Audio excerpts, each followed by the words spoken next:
Good evening, my Real News Midday TV family. Welcome back to the channel for another news update for Monday, September 22, 2025.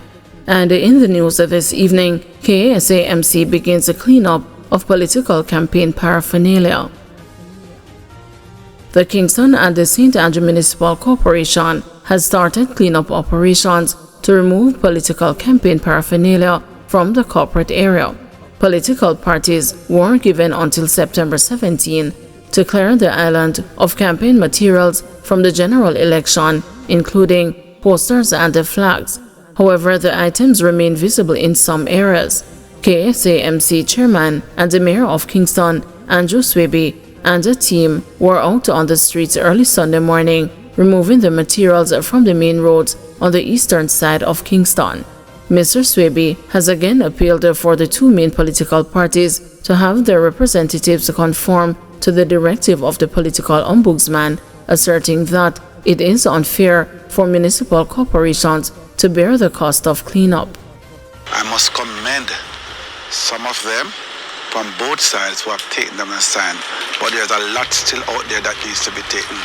What we have done today, we have gone along East Queen Street, Windward Road, Mountain View Avenue, some parts of New Kingston, and we have gone as far as Bullby, and we have taken down the signs, we have taken down the flags, we have taken down the drapings of both parties.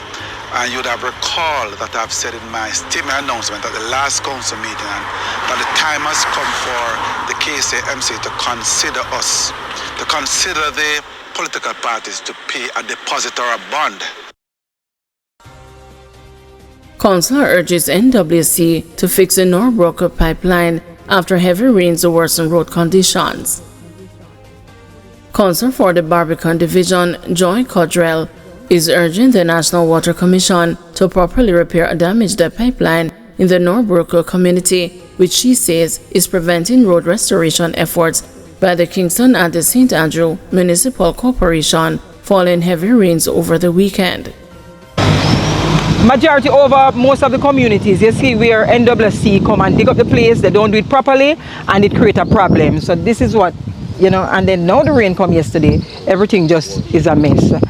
So asking the NWC to come and, fix the pipeline properly that the KSAC can do their work and get it resolved. First demand. This was caused by the NWC not fixing it properly, with the continuous leakage. They come and they just do a little thing and they leave it. And because of that now, the volume of rain that come now finish wash it away because it was leaking. So every time it leaks, they come and they fix and they patch. But we need to look at it properly and get what is underneath there that is creating the problem dealt with as soon as possible. 1,900 pounds of ganja, valuing $5.7 million, seized in St. Thomas. Investigators assigned to the Firearms and Narcotics Investigation Division of the Police Force seized more than 1,900 pounds of ganja during an operation in Dumfries, St. Thomas on Sunday. The Jamaica Constabulary Forces Corporate Communications Unit says about 11 p.m. FNID personnel carried out an operation at a beach in Dumfries where two men were seen with some knitted bags. The men were accosted and the police say a search of the bags revealed the compressed ganja. A boat fixed with 275 HP engines were also seized. The police estimate that the illicit drug has a street value of $5.7 million. The two men were taken into custody. However, the police say their identities are being withheld pending further investigations.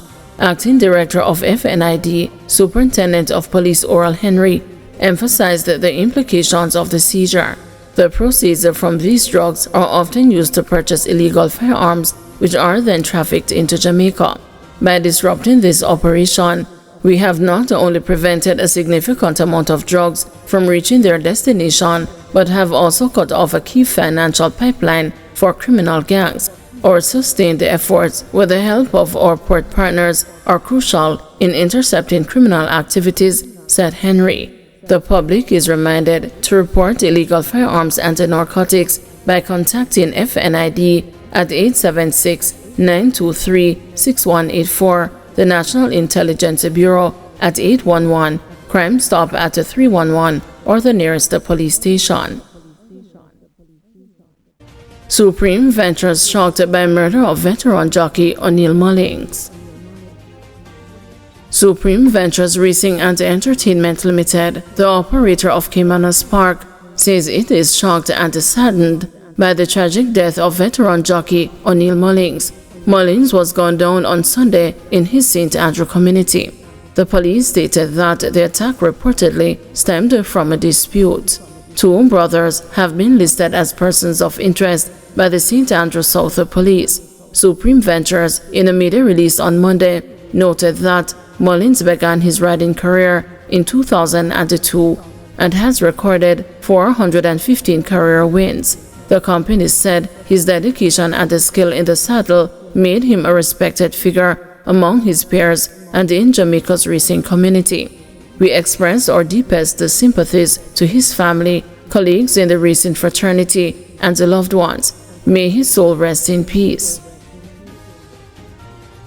Alan Bernard seeks to make a meaningful impact as a senator. Newly appointed opposition senator Alan Bernard says he is honored to join the Senate and is committed to making a meaningful impact in the lives of Jamaicans. My sojourn in the Senate will be about the people of Jamaica. It will be about giving a stronger voice to communities, young people, workers, and their families who deserve better opportunities and a fair share of the country's progress, Bernard said. Bernard said his work in the upper house will focus on advancing social justice with an understanding that a social transformation must go hand in hand with economic transformation. It is about how we broaden the base of the local economy and adopt models that can best achieve this. I believe in an alternative economics, one that closely examines and rigorously interrogates the role of market forces in driving change. Simply put, it is about how we use strong market principles to create the economic, social, cultural, and environmental value, Bernard added.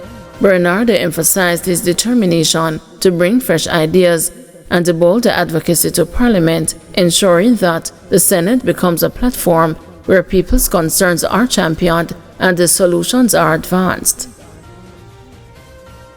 Thank you everyone for watching. See you tomorrow morning at 6 a.m. for another news update.